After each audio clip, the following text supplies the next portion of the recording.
You are listening to Housekeepers Chat by the United States Department of Agriculture from 1927.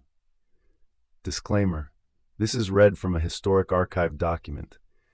Do not assume content reflects current scientific knowledge, policies, or practices. Today's broadcast was aired on Monday, the 16th of May in 1927.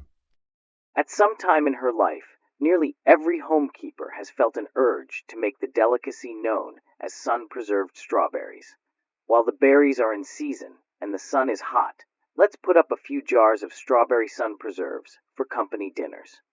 Aunt Sammy has the recipe tested and approved last week by the United States Bureau of Home Economics.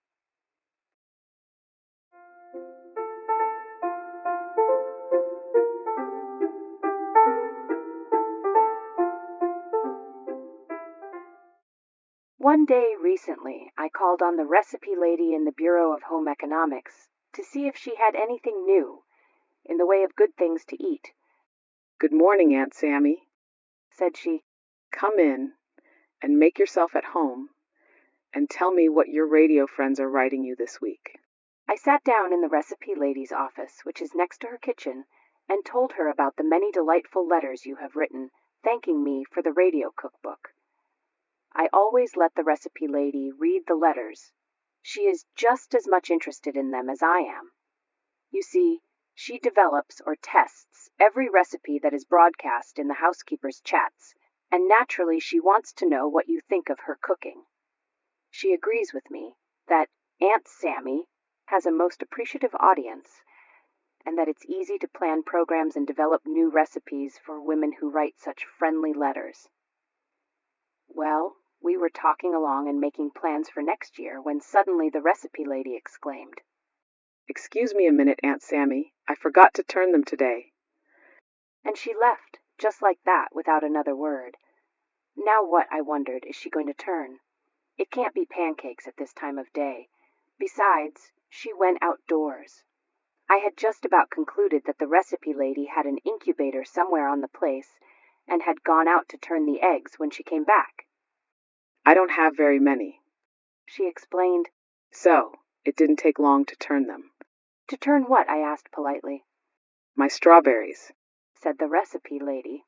"I thought you knew about my strawberries that are being preserved in the sunshine. I have to turn them every day. I'd give you the recipe, only I haven't written it yet." "Look here," I said.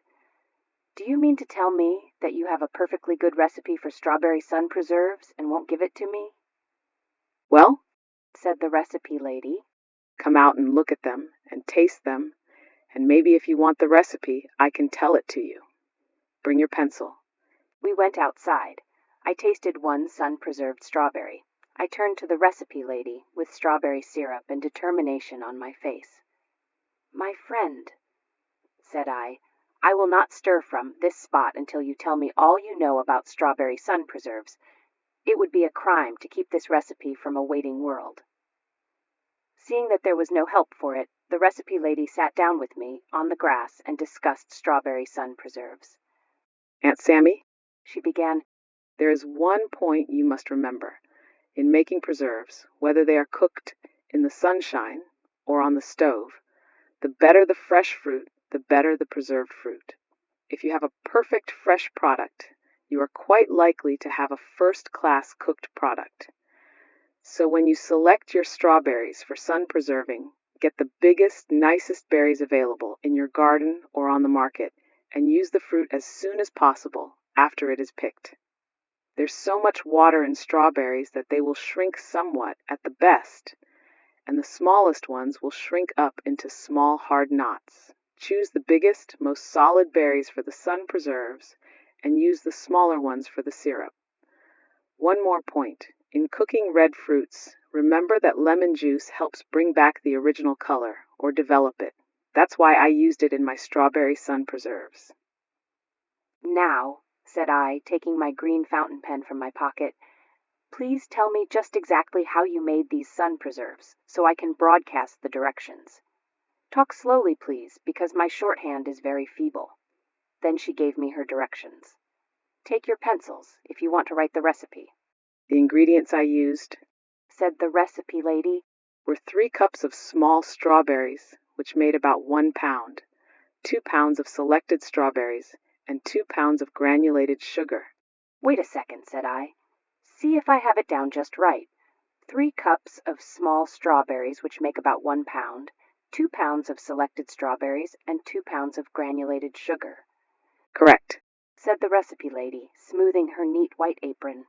The first step is to wash the fruit and remove the caps. Then take 3 cups of the smaller berries, crush them, and cook them for 3 minutes, stirring all the time. Then strain. This amount of fruit should make about 1 cup of juice.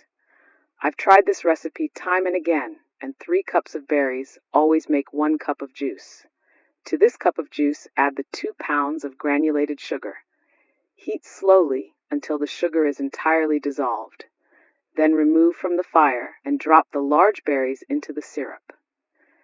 Leave the berries in the syrup for from 1 to 3 minutes until they have absorbed some of the juice.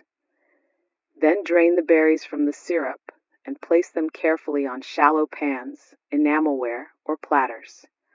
Place the berries about an inch apart so the sun can reach as much of the surface as possible. Next, after you have taken the strawberries from the syrup, boil the syrup to a temperature of 105 degrees centigrade, which requires about 10 minutes, or until it is fairly thick. Remove the scum. Pour the thick syrup over the berries in a thin layer. Cover the pans or platters with window glass, allowing an airspace on all sides. That's for ventilation. There must be space for the air to circulate under the window glass if you want perfect preserves. Place the enamel pans or platters in the sun and turn the berries over before the next day's sunning. Repeat this for 2 or 3 days, or until the syrup has formed a jelly. The amount I used will make a little over 1 pint of fruit. The success of this method of preparing strawberries depends upon the heat of the sun, as well as upon the firm, ripe condition of the fruit used. The berries should be taken into the house before the dew falls. What if it should rain, I asked, before the berries are preserved? Would all your work be wasted? No, indeed. If it rains before the jelly state is reached, I will place the pans in a warm oven. However, let's hope it doesn't rain, because oven drying darkens the fruit somewhat and is done only to prevent loss. If it should rain and you don't want to put the berries in the oven, you can make the strawberries into jam. What about the lemon juice? I asked. Didn't you say that lemon juice helped bring back the color of red fruits? Yes, I used lemon juice in my sun preserves. 1 tablespoon of lemon juice to each cup of concentrated syrup improves the color, and I think it improves the flavor of the preserves. That's about all there is to the recipe. Remember that perfect fruit makes the best sun preserves, and try to have fruit fresh from the garden, if possible.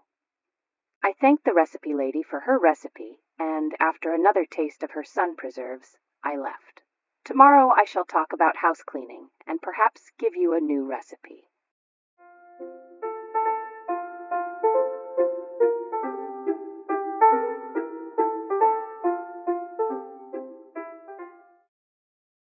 This broadcast was researched and produced by Breakaway Empire LLC.